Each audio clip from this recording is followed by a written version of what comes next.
Happy New Year. Welcome to 2025. Welcome to this year's edition of a lovely newspaper review.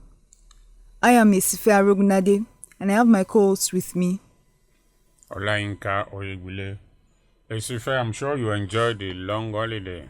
Yes, I did. Did you travel? Were you outside Lagos? Yes, I was outside Lagos. Oh, lucky you. I spent all the time in Lagos. Yeah. Sleeping, eating, reading, and lazing about the house. All right. It's nice to be back. Yes, it's good to be back. We'll be starting with one of what's trending. Opposition demands impeached Lagos Speaker's probe. GAC meets Assembly leaders. The Opposition People's Democratic Party and the Labour Party in Lagos State have demanded a probe of the impeached Speaker of the Lagos State House of Assembly, Mudashiru Obasa, by the anti-graft agencies. They made the call on Tuesday, 24 hours after Obasa was ousted by his colleagues, citing corruption allegations amongst others. Speaking with The Punch on Tuesday, the Lagos PDP Publicity Secretary, Hakeem Amode, said by now the State Assembly should have submitted the petition to the Economic and Financial Crimes Commission to probe the fraud allegations against the former speaker. It's good that they are calling for that, but as far as I know, I think it's just sound bites. What do I mean? As the PDP of old used to say, it is a family affair. Obasa being accused of graft, corruption, and all that is just an internal thing of the APC. It's not as if he's not guilty, or it's not as if they don't know, but it is just he has offended, as I said somewhere, he has offended the gods of Lagos. So that's why they removed him, and whether it will be probed or not is left hanging in the air. The former Lagos State Speaker, Kuforiji, I think his case is still ongoing, and we all know that by the time they pull the right strings, they'll be left off the hook. So it's just a family affair. The APC felt that it was getting too big or too brash, which most of his colleagues, past and present, have confirmed. And with the benefit of hindsight, also, although my own encounter with him was brief, maybe for about 2 or 3 hours, as deputy editor of a newspaper, I had an interview. We had an interview with him as a newspaper, and well, he gave us an appointment. He came late, which looks as if it's characteristic of him, because even at the presentation of budget, he was there late. The governor and the deputy have been waiting for him and the whole house. And when he came in, there was no sign of feeling that, oh, I've been keeping you guys waiting. So I think he has gotten his comeuppance, and I hope it will serve as a learning curve for him.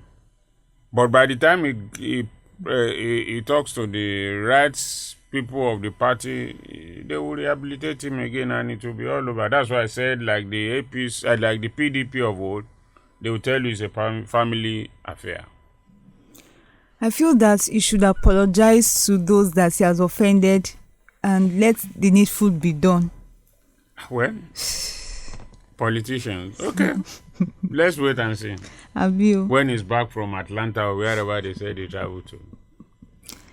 Okay, moving on. On his ex-queen, others regained freedom after 21 days remand.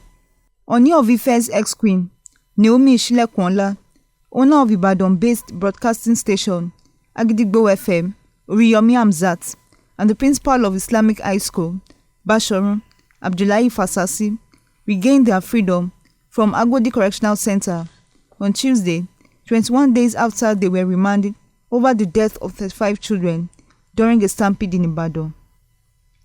Justice K.B. Olawoyin of the Oyo State High Court Ibadan and on Monday admitted them to bail in the sum of 10 million naira each with 2 sureties in like sum. The defendants face 18 counts bordering on murder and manslaughter pressed against them by the Oyo State government over the December 18 tragedy. Following their release on Tuesday, Hamzat was welcomed by a mammoth crowd of his well-wishers at his broadcasting station, where he was captured in tears while addressing the people. He told the crowd, "Oriyomi is back. At this time, I am in a moment of silence. Thank you very much." In his ruling on Monday, Justice Olawoyin rejected the state government's objection to the defendant's bail application, remarking that since the tragic stampede was not a premeditated act, the defendants were entitled to bail. Yes, I sympathize greatly with the families that have lost their loved ones. It's a very tragic incident and very unfortunate. Very, very, very, very. On the other hand, I think the government of Oyo State has handed the wrong end of the stick to the 3 people. In all honesty, what they have done, I don't see. There's no crime in what they have done. There was no crime in what they did, yes. They could have been censored for negligence or not doing the proper thing, but it is not a case of murder or manslaughter. There is no way. I don't understand the lawyers advising them, or who are the I don't understand who are the lawyers of the state government that they are arraigning them for manslaughter, murder, and all those things. May our good intentions not turn to bad. Amen, amen. Because what they have done, yes, they might have been negligent. You can't prosecute them or you can censor them for negligence. And I honestly also think our security agencies should even be much more censored than these 3 people. Because, yes, before that, they have been announcing it on radio. That's why they now arrested the radio owner. They have been announcing it on radio that they are going to do this, they are going to do that. If you were to be in a responsive organization, the police authorities, all the security agencies will have gone to that venue before that day or on that day, size up the place, and either say that, look, we are stopping this event from holding because this place cannot take the mammoth crowd that have been invited or that are coming.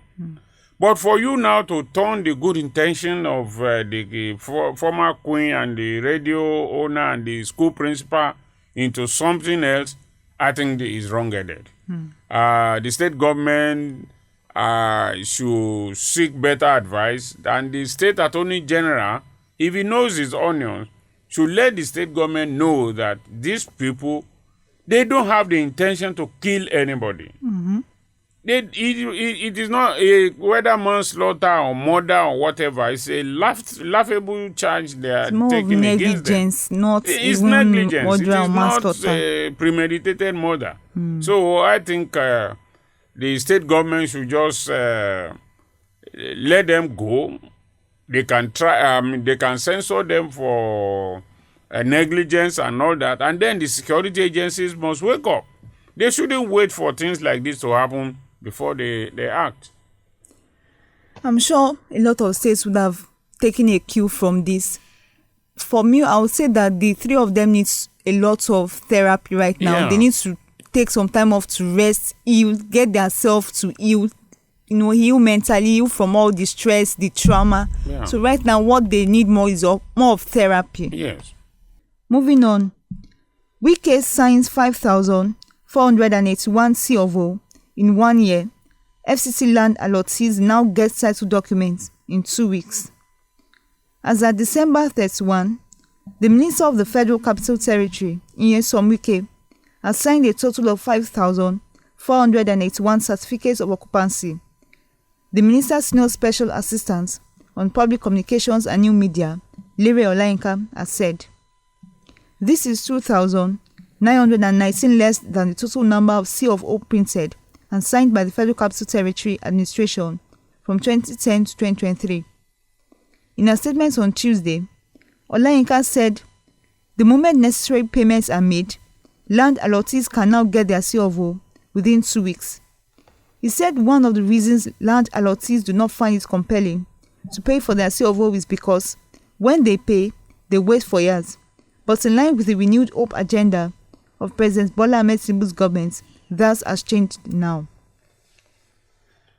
Well, either in the Federal Capital Territory or anywhere in the country, we all know the kind of stress people go through to get their certificate of occupancy. And I don't know why people should be subjected to such stress, either private or corporate. What Nyesom Wike is doing, I think, is commendable. And I hope that other state governors and every other person in charge of C of O at the local or state or federal level will take a cue from that. And when we say we want to encourage people to invest in the country, Nigeria has a very terrible housing deficit. And if you don't encourage people to quickly get their C of O, and that's why you always have situations where we have almost uncompleted building or substandard building, because people, when you don't give them C of O on time, they just go and do whatever they want to do and so on. So I think Minister Wike is doing a lot of things in that arena. And I hope we can concentrate on that and leave politics of River State to the local people there who are at the local level. Moving on, Armed Forces Remembrance Day. Better equipment, compensation, prosecution of terrorists top agenda. Today, in the absence of President Bola Tinubu, who is currently in the United Arab Emirates for the Abu Dhabi Sustainability Week, Vice President Kashim Shettima is expected to release white pigeons in commemoration of this year's Armed Forces Remembrance Day. But beyond the symbolic annual ritual of remembering the sacrifices of serving soldiers and fallen heroes, the Armed Forces hierarchy has been urged to do all that is possible to de-escalate the insecurity in the country and intensify its counter-terrorism efforts by decisively dismantling operations of Boko Haram and the Islamic State of West Africa Province. The President, in his charge to the armed forces, called on them to embrace innovation and adaptability in addressing the nation's security challenges. Represented by Deputy Speaker Ben Kalu at the Armed Forces Celebration and Remembrance Day 2025 Regimental and Award Night for officers in Abuja, the President said the country needed courage, strength, innovation, and adaptability. Well, I seriously support and the idea of Armed Forces Remembrance Day. It is a day set aside since the end of the Civil War to remember and salute the courage of those who fought for the unity or the liberation of the country, and those who are fighting for its unity. Those in the front line, those in the hot zone of Boko Haram, kidnappers, and so on. It is a very good thing, and I pray and I wish that it will go beyond just ordinary talking about it. We will see it in practical. But let us not make a mistake. I know the budget is being, as we are talking now, is still undergoing scrutiny and all that. I don't see why people think that the more money you vote for a particular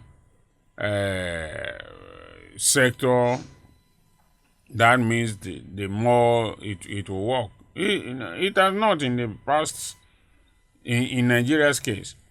The money voted for defense, are we saying that if those money that have been voted for defense in the past were not up to what they have been, we'll be in a worse situation than we are in today?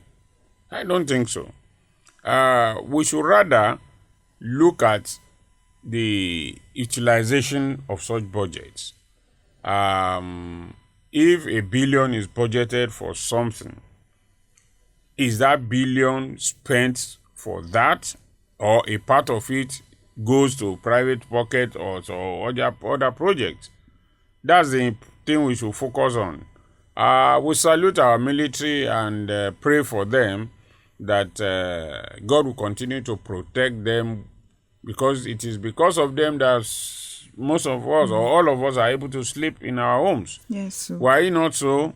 Only God knows what we'll be doing now. So I salute the military and salute their courage and pray for them to continue to provide stability for the polity. I heard that the government should look at the welfare of our soldiers. Look at the welfare and do what's needful. That's very important. We need to, they need to look into that. Because as they were arguing recently, for those who have risen to the rank of generals, the government will take care of them and give them 20,000 USD in case they need to travel abroad for medical treatment. The $20,000 is their pocket money, not the treatment money. The treatment money is different. And the argument was that, look, is it only the generals that are fighting this war? Definitely not. And I think the government is not doing it right. Why don't you equip our military hospitals and allow our veterans to go to those hospitals? We have made the political class to be going abroad. Now we are encouraging the military class to go abroad for medical treatment. And then we leave our home our medical sector undeveloped. It's not a good policy at all. Let's look at this trending story. I have no regrets, says suspect caught with girlfriend severed head. Timileyin Ajayi, 32, has been remanded in custody of the Criminal Investigation Department of the Nasarawa State Police Command in Lafia, the state's capital, for the alleged murder of a 24-year-old corps member, Salome Adaidu. Adaidu, who was serving Abuja, was reportedly killed during a visit to Ajayi's residence in the New Kashi, Karu local government area of Nasarawa State. Ajayi was arrested on Sunday, 12th January, while attempting to dispose of Adaidu's severed head after dismembering her body. He was subsequently paraded at Nasarawa State Police Command headquarters, alongside the knife and machetes allegedly used for the crime. Visibly injured from a mob attack prior to his arrest, Ajayi admitted the killing during an exclusive interview with Channel Television, stating that it was unplanned and stemmed from feelings of jealousy. He said, "I killed her because we don't have each other all the time. It's not something I planned. It happened on that day, and it's happened. Not that I have the plan in mind. She was cheating."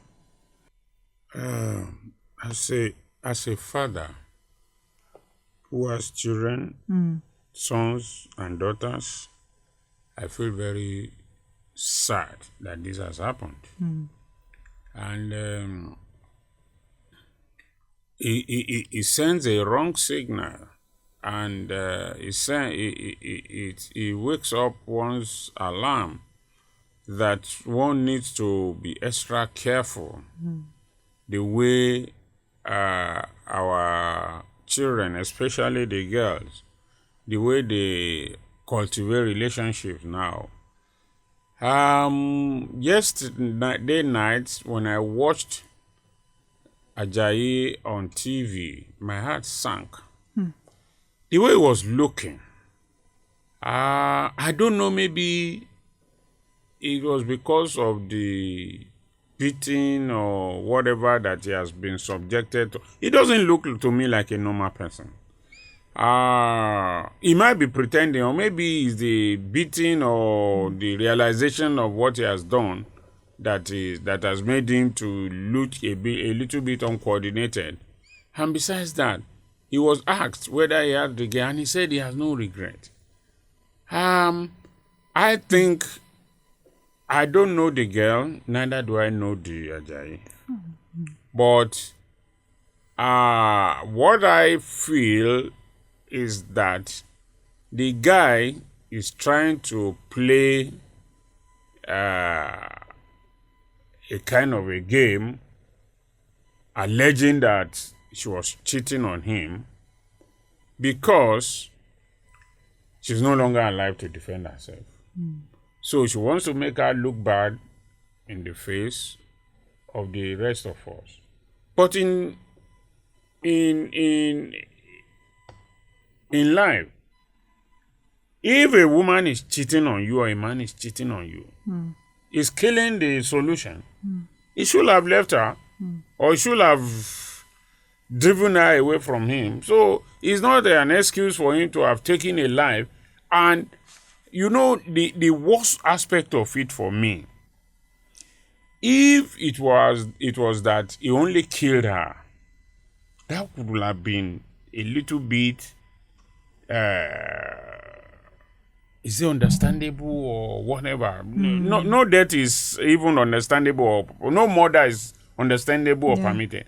But for you to have severed her head, you know, that one is more than jealousy. Yes, I want to believe very strongly that is a case of ritual murder.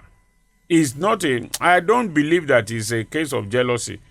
If you killed a woman, or anyone for that matter that is cheating on you, must you sever any part of the body? You can. I don't want to even say it's really sad. It's very, very sad. It's very sad.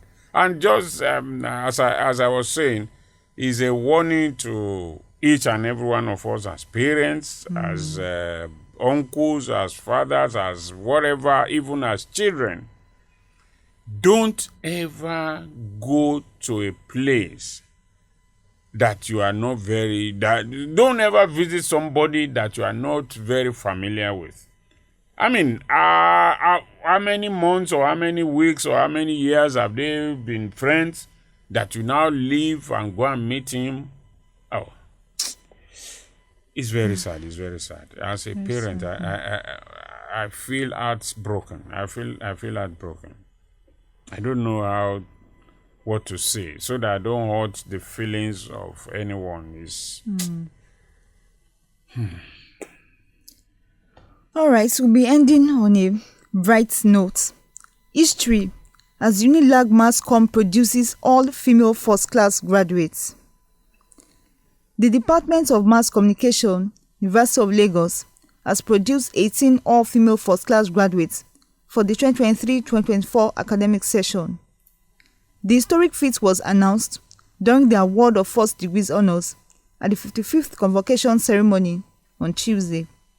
A total of 16,590 students were conferred the first degrees and diplomas during the event that is to be for 3 days. A breakdown of the figure shows that 9,865 students will receive first degrees and diplomas, while 6,659 will be awarded postgraduate degrees, and 66 students will graduate from the Unilag Business School. The history-making mass communication students, all females, the school praised them for their hard work, dedication and resilience in achieving academic excellence. Narrating their experiences, some of the students highlighted the challenges they faced in their quest to balance academics with other commitments. According to Ms. Onuoha, she initially wanted to study law but found motivation in promising herself a first-class degree in mass communication. Despite facing intense pressure and balancing multiple jobs and projects, I managed to excel academically and even landed an internship at a multinational company, she said. For Ms. Igbin Ade, transitioning from secondary school to university and balancing various commitments was not easy. She credited her faith and determination for overcoming these obstacles. How did I miss that? 18 in mass comm. Yes, first class. I am proud of and my all department. Female. Yes, all female. Yes, so all female. Ah. Men, what are you people doing? Men are sleeping. Well, boys have to do a lot They have to also make money. Oh, honestly, Wow. graduate. I congratulate them. Congrats. And Big all congrats. female. Yes, so. How many were there in the class? Where are the boys? I'm going to also. Oh, that's nice. I congratulate them and I wish them all the best in their future endeavors. Amen, it's not amen. an easy thing to get a first class, no matter what university you attend. Yes, and on that bright note, as she said, all these are young ones. We can see that nothing is impossible if you put your heart to it. And that takes me to the experience of one of my childhood friends. He's a professor of political science in one of the universities in the U.S. Last year, he came home on a Carnegie fellowship to teach at a Nigerian university for one semester.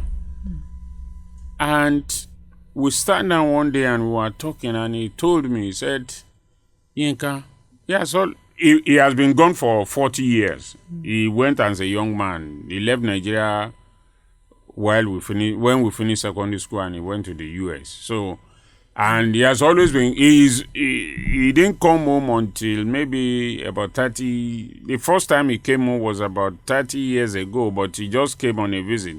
So this time, last year when he came as a Carnegie fellow to teach in one of the universities in Nigeria. And he asked me, he said, while he was still in the US, he has always been hearing Nigerians lamenting, Nigeria's education standard has fallen, this, and that.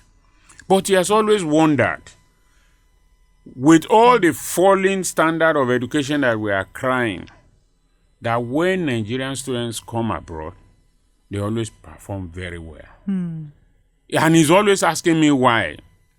And I always tell him, I say, well, maybe it's some Nigerian wonders. And coming to Nigeria for one semester, he told me one day while we were over bottles of drink, and he said, Yinka, you know what? I now know why Nigerian students come abroad and perform very well. And I asked him why. You know what he told me? He said, under conditions which Nigerians students or Nigerians live is so tasking that to make anything good, you have to be extra brilliant and extra forceful.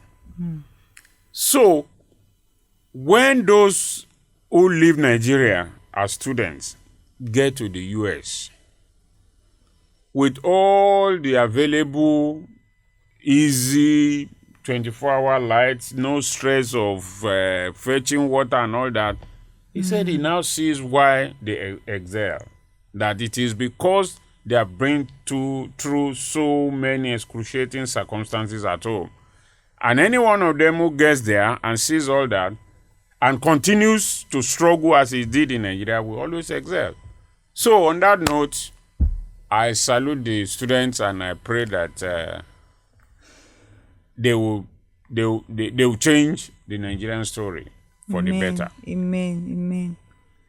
And I want to add that you should not look at any circumstance. Your circumstance should not determine how your success level will be.